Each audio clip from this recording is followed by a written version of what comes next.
και των τελευταίων δεκαετιών, στη θαλάσσια περιοχή του Σουνίου που βρίσκεται ο ναός του κυρίαρχου της θάλασσας Ποσειδώνα, παρατηρήθηκε μεγάλη ποσότητα απορριμμάτων, επιζήμιων για τη χλωρίδα και την πανίδα της περιοχής.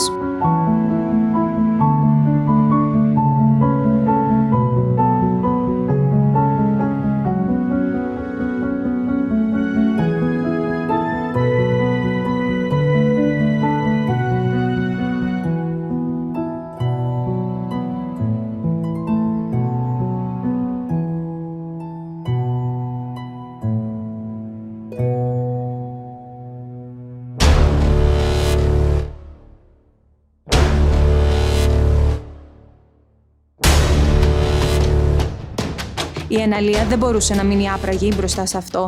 Χαρτογράφησε ολόκληρη την περιοχή και αποφάσισε ότι εδώ υπάρχει σοβαρό πρόβλημα. Ήρθε η ώρα για αποκατάσταση. Μαζί με τη ΔΕΗ γεννήθηκε η ιδέα της αποστολής Project Poseidon με στόχο τον καθαρισμό της επιβαρημένης περιοχής από εγκατειλημμένα αλλιευτικά δίκτυα και πλαστικά. Για τη μεγαλόπνοη αυτή επιχείρηση συνεργάστηκαν μαζί μας επαγγελματίες αλλιείς με τα σκάφη τους, εξειδικευμένες ομάδες διτών, εθελοντές και εργάτες με ειδικά μηχανήματα και γερανούς. Βρεθήκαμε μπροστά σε μια δυνατή πρόκληση. Τεράστιοι όγκοι απορριμμάτων, οι δύσκολες καιρικές συνθήκες και η αγριάδα της θάλασσας δεν μας εμπόδισαν ούτε στιγμή. Σε 4 μέρες απομακρύναμε κάθε είδους αλλιευτικού εξοπλισμού, σκουπίδια και πλαστικά από τις παραλίες Καστελόριζο, Χάρακας, του νησιού Πάτροκλος και από το βυθό στην ευρύτερη θαλάσσια περιοχή του Σουνίου.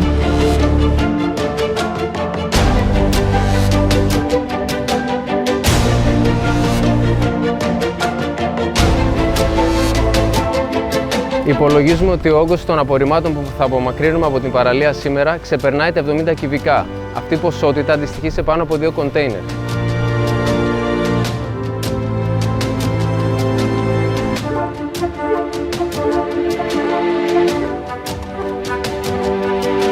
Ήρθαμε σήμερα στο νησί του Πατρόκλου απέναντι από το Λαύριο να κάνουμε αυτό το νησί πεντακάθαρο.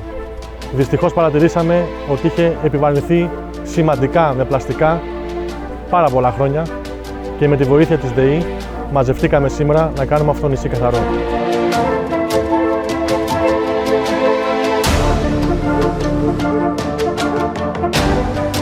Βρισκόμαστε σήμερα εδώ στο Λαύριο στην τελευταία φάση του Project Poseidon. Τους τελευταίους 4 μήνες η Εναλία, η οποία τρέχει αυτή τη δράση, με την υποστήριξη της ΔΕΗ έχει αναλάβει τον καθαρισμό του θαλάσσιου βυθού και του παράκτιου μετώπου σε μια περιοχή που εκτείνεται από το Λαύριο μέχρι και το Σούνιο.